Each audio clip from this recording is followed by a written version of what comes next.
अस्सलाम वालेकुम नाजरीन, DH न्यूज़ में मां सभिनी खे भलीकार। नाज़रीन, तव्हांखे कश्मीर मां ब्रेकिंग न्यूज़ ॾेई रहिया आहियूं। कश्मीर में हिंदू पंचायत कश्मीर पारां होली न मल्हाइण जो ऐलान कयो वियो आहे। हिंदू पंचायत जो चवणु आहे त धाड़ेलनि जी कैद में मौजूदु राजेश कुमार जी आज़ादी ताईं होली मल्हाइण जो सवाल ई पैदा नथो थिए। हिननि वधीक चयो त असांजो नौजवान राजेश कुमार केतिरनि ई महीननि खां धाड़ेलनि जी कैद में आहे। हिन जी आज़ादी खां सवाइ का बि ख़ुशी नथा मल्हाए सघूं।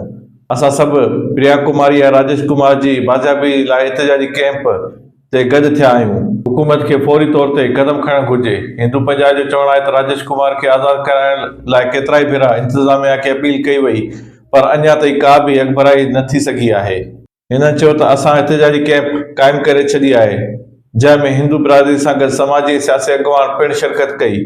सभिनी राजेश कुमार जी बाज़ाबी लाइ हुकूमत खां मुतालबो कयो आहे त राजेश कुमार खे आज़ादु कराए हिंदू कम्यूनिटी जी बेचैनी ख़तमु कई वञे। जेकॾहिं हुकूमत ऐं कानून लागू कंदड़ इदारा तहरीक में न आया त एहतजाज जो दायरो वधायो वेंदो।